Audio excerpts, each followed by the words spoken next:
ሙስሊሞች ብዙ ጊዜ መሐመድ የሚለው ስም ላንተ አይመጥንህም፣ ይሄ ስም የምር የተከበረ የሙስሊም ስም የሚባል ስም አለው።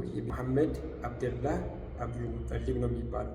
ጣዖት አምላኪ ብቻ ሳይሆን አሁን ራሱ ያለው በገሃነም እሳት ውስጥ ነው። በተለምዶ መሐመድን ገፊ ነው ይሉታል።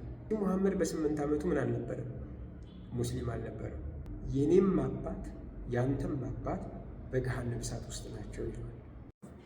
ሰላም ሰላም፣ በዓለም ዙሪያ ያላችሁ የዩቲዩብ ተከታታዮቼ ሰላም ለእናንተ ይሁን። ከዚህ በኋላ አዲስ ፕሮግራም ዩቲዩብ ላይ መጥቻለሁ። ሁላችሁም ሰብስክራይብ በማድረግ ሼር በማድረግ ለብዙዎች አድርሱ። ብዙ ጊዜ መሐመድ የሚለው ስም ላንተ አይመጥንህም፣ መሐመድ የነቢያችን ስም ነው፣ የተከበረ ስም ነው ይላሉ። ነገር ግን ይሄ ስም የምር የተከበረ ከአምላክ የተሰጠ የመሐመድን ባህሪ የሚገልጥ በትርጉም ታስቦበት የተሰጠ ነው ወይ የሚለውን ሀሳብ እንመለከታለን። ወይስ ደግሞ የሙስሊም ስም የሚባል ለሙስሊሞች ብቻ የተሰጠ ስም አለ ወይ የሚለውንም እናነሳለን። ከዛ በፊት ይህን ቪዲዮ ስሙት። የነቢያችንን ሰለላሁ ዐለይሂ ወሰለም መሐመድ የሚለውን ስም ያወጣላቸው ማን ነው? ሲቆይ አያውቀውም ማለት ነው። ገብዱል ሙጠሊብ እንደሰማችሁት ነው። ስለዚህ የሙሐመድን ስም ያወጣው የመጀመሪያ ሰው የሙሐመድ አያት ማለት የአብደላህ ሙሐመድ አብደላህ አብዱልሙጠሊብ ነው የሚባለው። አብዱልሙጠሊብ የሙሐመድ አያት ናቸው ሰውየው። አባቱ ደግሞ አብደላህ ይባላል። ስለዚህ ስም ያወጣለት ሙሐመድ ብሎ ስም ያወጣለት አያቱ። እንግዲህ አያቱ አላህን የሚያመልክ አይደለም፣ ነቢይም አይደለም፣ የአምላክንም ድምፅ አይሰማም። ሰውየው አረባዊ ነው፣ የቁረይሽ ዘር ነው፣ መካ ውስጥ ነው የሚኖረው። ጣዖት አምላኪ ነው። ባይዘወይ ጣዖት አምላኪ ብቻ ሳይሆን አሁን ራሱ ያለው በገሃነም እሳት ውስጥ ነው። ስለዚህ ምንም አይነት መንፈሳዊ ከአምላክ የሆነ መገለጽ ሳይመጣለት የዚህን የሙስሊሞችን ነቢይ ስም ሙሐመድ ብሎ ያወጣው እሱ ከሆነ ምኑ ነው የከበረ የሚሆነው?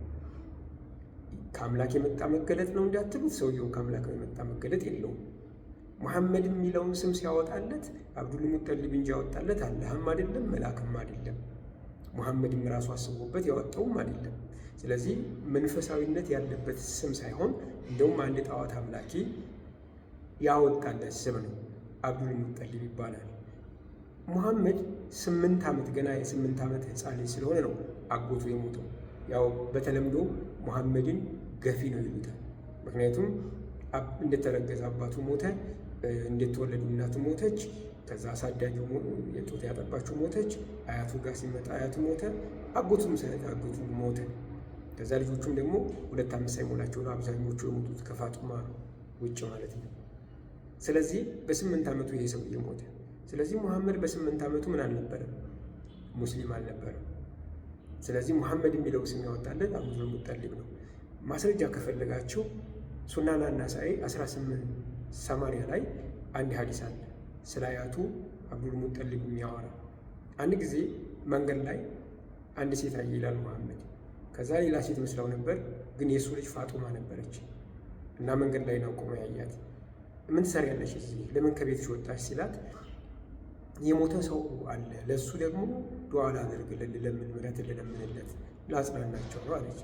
እና መቃብር ሄደሻል ሲላት መቃብርማ አልሄድኩም፣ አንተ መቃብር ሴቶች እንዳይሄዱ ከልክልሃል፣ ስለዚህ አልሄድኩም አለችው።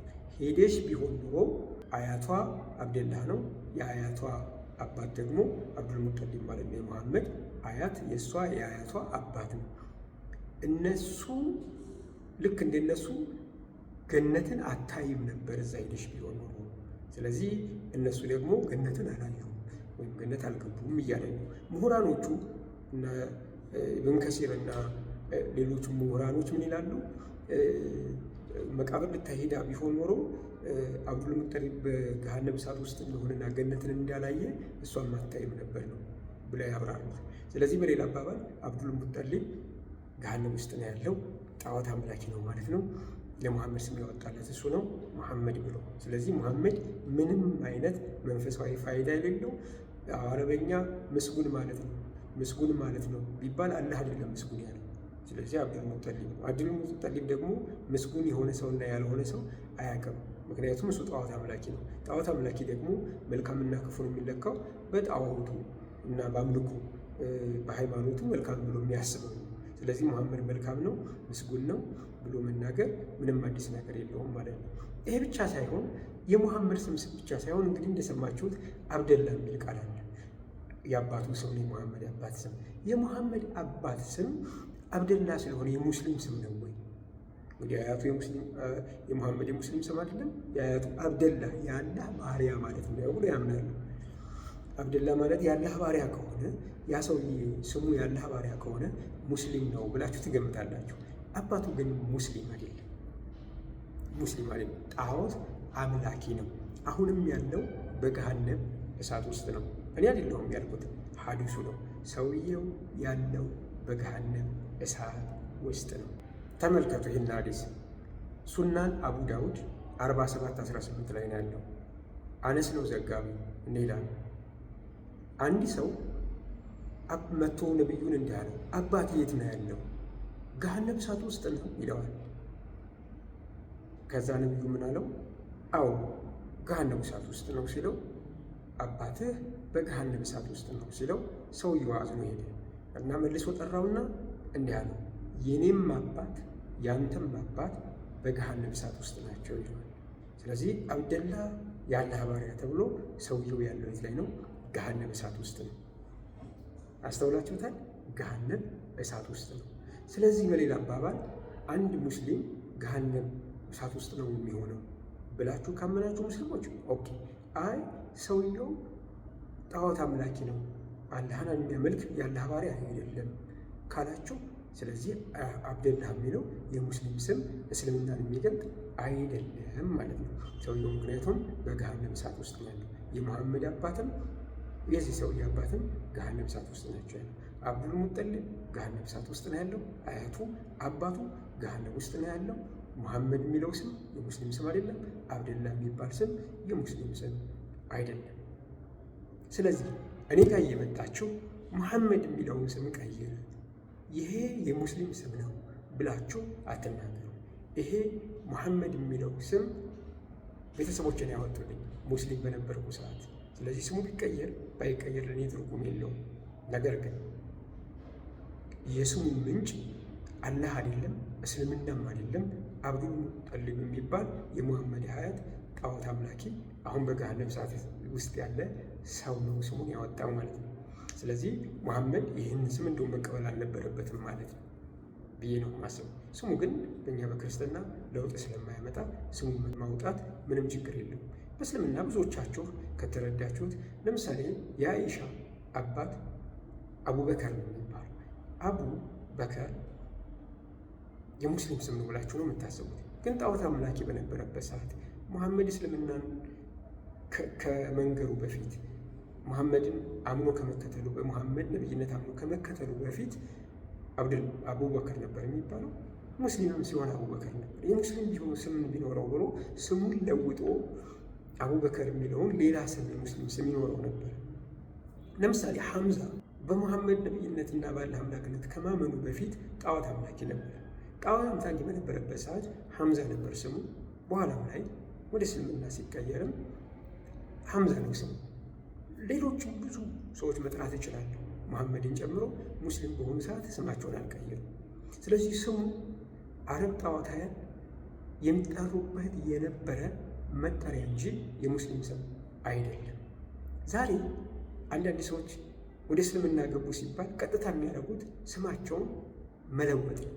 የለወጡት ስም የሙስሊም ስም ነው ብለው ስለሚያስቡ አብዱ ይላሉ፣ የሙስሊም ስም ይመስላቸዋል። አብደላ ብለው ይጠሩታል፣ የሙስሊም ስም ይመስላቸዋል። ሙሐመድ ብለው ይጠሩታል፣ የሙስሊም ስም ይመስላቸዋል። ሐምዛ ብለው ይጠሩታል፣ የሙስሊም ስም ይመስላቸዋል። አቡበከር ብለው ይጠራሉ፣ የሙስሊም ስም ይመስላቸዋል። ዑመር ብለው ይጠራሉ፣ የሙስሊም ስም ይመስላቸዋል። እነዚህ ሁሉ የአረብ ጣዖታውያን ወይም አረባውያን በካልቸራቸው በሀገራቸው የሚያወጡት ስም የአረብ ስሞች ናቸው። ስለዚህ ኢትዮጵያ ውስጥ ያሉ ሙስሊሞች የአረባውያን የሀሳብ ባሪያዎች በሀሳብ ባሪያዎች እየሆኑ እንደሆነ መረዳት ትችላላቸው። ቋንቋቸው አረበኛ አይደለም፣ አረበኛ ካላወቅን ነው እያሉ ይታገሉ ነው። ስሞቻቸው የሙስሊም ስም አይደለም፣ የአረብን ስሞች አውጥተው የሙስሊም ስም ነው ብለው ግግም ብለው ሲከራከሩ ታያላቸው። ለማንኛውም ዛሬ የመጣሁት ይህን ጉዳይ ክሊር ለማድረግ ነው። ግን አንድ ነገር ልንገራችሁ። አንድ ስም አለ፣ ግን ከስሞች ሁሉ በላይ የሆነ ስሙ ሲጠራ ብቻ አጋንንት የሚቀጠቀጡለት ስሙን በመጥራት ከልብ አምኖ በአፍ ስሙን መጥራት የሚያድን አንድ ስም አለ። እሱም ኢየሱስ ይባላል። መጽሐፍ ቅዱስ ሲናገር ሮሜ ምዕራፍ 10 ቁጥር 13 ላይ ምን ይላል? የጌታን ስም የሚጠራ ሁሉ ይድናል። አያችሁ፣ ስሙን ስትጠሩ ትድኑበታላችሁ። በስሜ አጋንንትን ታወጣላችሁ ይላል። በስሙ አጋንንት ይወጣል። ይሄ ማለት በስምህ አጋንንት አላወጣንም ምን ይሉኛል የሚሉትን አይጨምርም። ለምን? እነሱ አሉ እንጂ በስሙ አጋንንት አወጣ አሉ እንጂ በስሜ አጋንንት አወጣችኋል ብሎ አላላቸው። በስሙ ግን አጋንንት ይወጣሉ። ስሙ ሲጠራ አጋንንት ይቀጠቀጣል። በስሙ ኃይል ሰዎች ይድናሉ። ያውም ከካህን ነብሳት፣ ከበሽታ፣ ከደዌ፣ ከኃጢአት፣ ከአጋንንት፣ ከዓለም፣ ከመጥፎ ነገር ሁሉ ስሙን በመጥራት ይድናል። ይሄ ስም ልዩነት አለው። ሌላው ስም ሁሉ ከንቱ ነው። ሌላው ስም ሁሉ መጠሪያ ብቻ ነው። ከመጠሪያነት ያለፈ ምንም ነገር የለው። መሐመድ ስትሉ የሚያመጣው ለውጥ የለም። ኢየሱስ ካላችሁ ግን ሰዎች ሁሉ ነርቨስ ይሆናሉ። የሚወዱት ደስ ይላቸዋል፣ ሐሴትን ያደርጋሉ።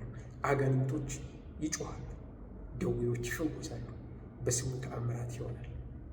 ለምን ካላቸው ስሙ ኃይል አለው፣ ከስሞች ሁሉ በላይ ነው። ጉልበት ሁሉ ይንበረከካል፣ ምላሱ ኢየሱስ ጌታ መሆኑን ይመሰክራል። በፍጻሜ ቀን አንድም አይቀርም። ኑ በክርስቶስ ኢየሱስ አምናችሁ የዘላለም ሕይወት አገኙ።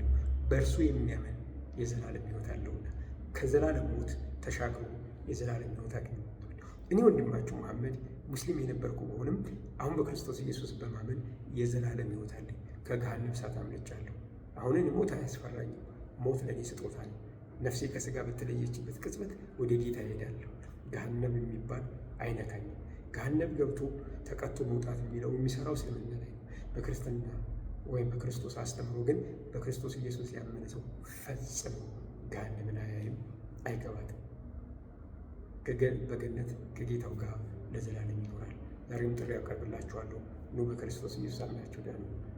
ሻሎም